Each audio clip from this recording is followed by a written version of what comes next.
Heather said, I didn't call. Well, that doesn't mean your assistant or a friend or somebody that, it's pretty obvious. Virtual reality.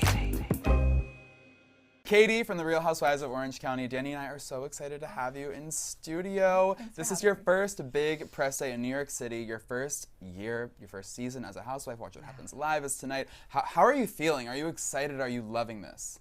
I love it. I mean, I feel like these are the perks that come with doing all of this, is getting to meet amazing people, like when I met you last year, and just getting to talk to people and travel. This has been so cool. I love New York City. And from that time, like last year, while you were filming, after filming, and to now when it's airing, has the energy shifted? Was there anything that you were not expecting to come out of the actual episodes coming out that you're like, oh, I was not prepared for this, but here we are? I kind of wasn't prepared for any of it. Being so new. They told me that filming is hard, watching it back is harder, and that is totally true. You're like, why did I say that? And I have realized that I feel like I'm kind of Teresa from New York about the things I say. I mess up everything. Every phrase that is supposed to be a certain way, I say it completely wrong. I'm like, God, but it's okay. That's okay. Teresa's an icon. I feel like you are a budding icon within the Housewives universe too. Also both Tauruses. Oh, yeah, both. You're a Taurus just like Teresa. Okay, There's like her something about these already. Tauruses. But is there anything specifically that you've said or done on the show, watching back, that you really regret, that you're like, oh, like I wish I handled this differently? Well, I mean, I think I really wish I would have handled the situation with Heather a little differently. Okay. It wasn't perfect. I also have said something in the last episode about my ex-husband's hairline that I maybe shouldn't have said. But other than that, I feel like I was... Did you hear from the ex about that? No, we don't speak. Okay. Okay. You just feel... I know. I don't ever want to, I've never said anything about him on social media or publicly or anything, and so I probably shouldn't have done that, but whatever. It was a 2-martini confessional day that day. And I just think that I was myself the whole time. And I can feel comfortable with that and confident in that I never deviated from who I was. So I don't really regret anything. And I love you talking about your confessional, because even though this is your first season, you are really killing the confessional. Well, can I just tell you, I love doing them. Okay. It's my favorite part of all of this because nobody cuts me off. I can literally say everything I think and feel and go in deeper with things, and nobody cuts me off. That's so nice. Because you were saying that, in some of the conversations that have played out with Heather, she just won't let you talk. I think in tonight's episode, you say something to the effect of, I wish she would let me be a human and finish my sentence. Yeah. What has it been like reliving the tumult with Heather, and where do you guys stand today? It's hard to watch. I don't love, like I said, I don't love how I handled things, but today we don't really speak. I don't know, she had a Mother's Day brunch when we wrapped, and she invited all of us. That was really kind, and I went. And we can be respectful and cordial when we're in a group together. It's not like it's all hate, We just we're not friends. And after doing the season with her, and now getting to know her, because her entire thing was, I'd like you to get to know me. You know her. Would she be someone that you're like, I'd like to work on that, or you're like, I'm okay with how it is? Right now, I'm okay with how it is. I'm watching back some things that she's saying, and they don't feel so great. I don't say nice things either, to be honest with you. But right now, we're good with where we're at. I don't want to force a friendship. I think we're good. Is there one thing specifically that really hurt that she said on the show, maybe in a confessional or a scene that you weren't part of? Well, I think she was demanding an apology from me to a lot of the girls I work with or I'm with, and I gave that to her, and that was still not good enough. So that's hard to see, because I did want to mend and move past it, move on. That doesn't mean we need to be best friends, but for the good of the group, I wanted this to be squashed. Yeah. And I tried multiple times to squash it, and it just didn't work. I don't know if you felt it while living it. I've been confused watching it, because I'm like, okay, Heather both doesn't care, but cares so much. I'm like, so do you not give an F, or do you give all the Fs about it? Where it's like hard to kind of navigate that. So that's hard for you. Imagine what it was like for me. Yes, okay. Yeah. I felt like I was just trying to be a real person. Yeah. Like, hey, I'm sorry I brought this up. It was stupid, but and she's like, nope, no. And I was like, okay, well, that's hard. Is there more context you can give to the receipt that you had? Because a lot of your co-stars have been like, it wasn't really a receipt. Right. But, I mean, what more could you, like, you have a relationship with this person. He's saying, yes, it's true. What did they need? The, like, actual text messages between Heather and the photographer? Like, is there something more that you might share at the reunion? So there is more. And my husband and I have been in media for 20 years. Yeah. We've known this person, and he is in charge of a big company that controls the paparazzi. And unfortunately, I'm not going to share our personal text because, you know, I respect his job and I respect his position, and I wouldn't do that to him. So I guess it's going to look like that's not a good enough receipt, but I'm going to be respectful to a friend, a dear friend. Has your friend made any comments to you kind of feeling like Heather's throwing them under the bus for all of this, or are they just kind of trying to disengage? They kind of just disengage. Yeah. Yeah, but I do know that there's more. And like, you know, if you go back, I think it's semantics a lot. You know, Heather said, I didn't call. Well, that doesn't mean your assistant or a friend or somebody that, you know, it's pretty obvious. Also, I don't think it's the worst thing to call the paparazzi. If you're a real housewife, I think that's like part of the job. Right, and didn't Terry say, I like when the paparazzi follows me around. It's fun. Like, who cares? Yeah. Who cares? I never wanted this to be about what the rumor was, because that's a horrible rumor, that there is some kind of infidelity.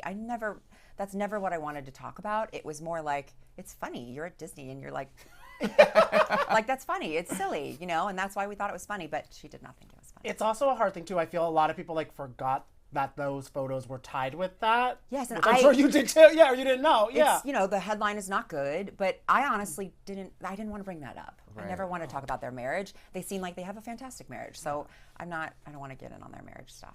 The season really kicked off strong with Paparazzi Gate, and I didn't think it could evolve in new ways, but now you were maybe set up by Gina after Tamara revealed what she revealed. Do you still think that you were set up by Gina? Because, I mean, this has like really impacted your friendship with Gina, who brought you into the group, which is so sad to see. It was horrible. Yeah. You know, I think that Gina felt guilty for discussing it with me. I don't think maybe she set me up, so to say, but I think she felt guilty and was trying to get out of it. She wanted her hands clean, and I was taking the fall. So maybe it wasn't a clear setup, but it sure felt like that at the time. Right. And you guys seem to kind of maybe not be in the best place at the end of this episode, where you were kind of just like trying to move forward. How are you and Gina doing now? We're okay. We both have told each other, like, look, we kind of don't trust each other right now, but we're okay and we can try to move forward. I really like being around Gina. She's a really good time. She's super fun. She's so quick. Her comments, she's so quick-witted. She's really fun. So I hope that we can actually mend our friendship a little more, because I really enjoy her. Yeah, we talked to Gina recently, and she was saying that watching this situation play out has really made her look inward a little bit, and the anger is starting to come back for you and Heather. She's like, she said, I'm mad all over again. Yeah. Has any of that energy sort of been part of your text exchanges as the season has been playing out, or? No, you know, before she came to New York Press, we had a really long phone conversation, and we were like, look, it's going to be rough for us. We both talk a lot. We're both angry. We both didn't trust each other. It's going to be rough, but like we've got to move past it. I love the communication though, and the transparency was like, I don't trust you. But that's my favorite. Yeah. But that's what's good about Gina. Honestly, Yeah. She communicates a lot, exactly how she feels, and she doesn't seem to. No, I've only been around for this year, but she doesn't seem to hold on to things like a tourist does. So she seems to move past things pretty quickly. And if you're truly sorry, like what you saw with her and Shannon, she's willing to accept your apology and move on and be supportive of you. Yeah. So she's good in that. Yeah. That's what I was just thinking. How she kind of, when it's a real moment, like with her and Shannon, she was able to be like, I understand this, and it's all good.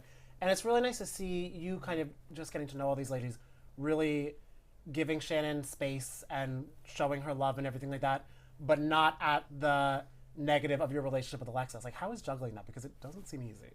It is extremely hard, I'll tell you, because I really care for both of them. Yeah.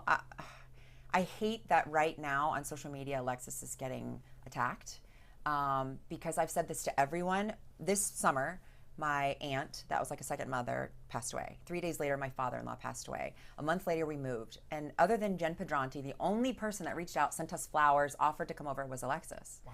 She is a sweet person to her core. She really is. And I know she's coming in a little hot, you know, but she really is a good person. She really is. Yeah, and then how is your current relationship with Shannon? Because one thing that stuck out to me on the show is you were the one to kind of spill the beans about what was in the alleged ring footage at the candy shop with Emily, which if I had that information, I would call Danny immediately. We would meet at the candy shop, have some Twizzlers and some talk about it. So I don't fault you for it. Looking back on it though, do you wish you had not shared that information? In a way, I'm kind of glad you did, because I feel like Shannon needed to know. Well, I mean, it's not great information to share, but it was more out of concern. Yeah, right. You know, I was like, they have this. I don't know what to do with this. It's horrible for Shannon.